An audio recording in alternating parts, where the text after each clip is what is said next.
Assalamualaikum warahmatullahi wabarakatuh. Alhamdulillah wa syukruillah. Pada kesempatan kali ini, saya akan meriwayatkan biografi ulama besar dari Banten. Beliau bernama Kiai Haji Ahmad Bustami, atau sering dikenal dengan Abuya Bustami, Banten. Nama lengkap beliau adalah Ahmad Bustami bin Ahmad Jasuta. Beliau adalah pendiri dan pengasuh pesantren Salafiyah Al-Hidayah Cisantri, Cipecang, Pandeglang, Banten. Istiqomah dalam kesantrian dan keulamaan adalah kata yang bisa diungkapkan untuk menggambarkan kiai yang harismatik ini. Waktunya habis untuk mengajar para santri dan beribadah kepada Allah Subhanahu wa Ta'ala. Santri dan masyarakat sekitarnya sering memanggilnya Buya Bustami. Panggilan Buya adalah panggilan untuk kiai yang telah melampaui derajat tertentu dalam ilmu dan makrifat. Kezuhudan dan waro adalah prinsip hidup yang dipegangnya erat-erat. Ketegasan dan keberanian adalah sifat yang menonjol dari Buya Bustami. Di samping memang ilmu kedikdayaannya yang sangat luar biasa, telah banyak yang membuktikannya. Dihikayatkan ketika awal-awal Buya mendirikan pesantren, banyak mendapatkan tantangan dari berbagai kelompok masyarakat. Bahkan ada yang bermaksud mengusir beliau. Puluhan orang pun telah mengepung rumah beliau dengan berbagai macam senjata tajam. Beliau bukan malah takut. Beliau mencabut pohon yang cukup besar yang ada di sekitar rumahnya.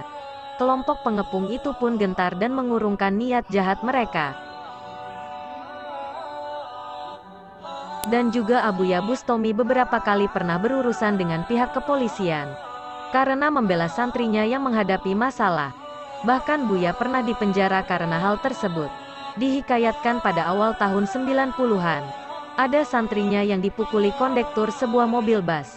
Kemudian puluhan santri mencegat bas itu sehingga terjadi perkelahian yang mengakibatkan seorang kondektur terluka akibat bacokan santri. Akhirnya pihak manajemen bas itu pun melaporkan santri Al-Hidayah ke pihak kepolisian.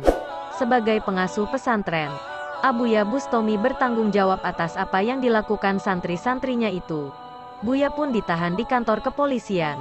Ketika proses hukum itu berjalan, perusahaan bas itu mengalami kerugian besar. Banyak penumpang yang enggan menaiki bas itu karena takut kualat kepada Abuya Bustami. Dan memang banyak bas dari perusahaan itu yang mengalami berbagai macam kecelakaan. Mungkin itu azab Allah bagi orang-orang yang sombong kepada para ulama. Wallahu a'lam bishawab. Abuya Bustami selain dikenal pemberani, beliau juga adalah ulama yang sederhana, santun dan tawadu.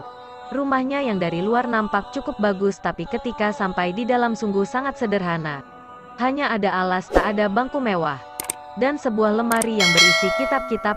Kesan galak yang selama ini didengar tidak nampak ketika berhadapan dengan beliau yang begitu santun menghadapi tamu-tamunya.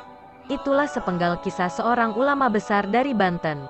Beliau bernama Abuya Bustami. Semoga dengan meriwayatkannya beliau, kita semua mendapatkan keberkahan dan ampunan atas dosa-dosa kita oleh Allah Subhanahu wa Ta'ala. Akhirul kalam. Wassalamualaikum warahmatullahi wabarakatuh.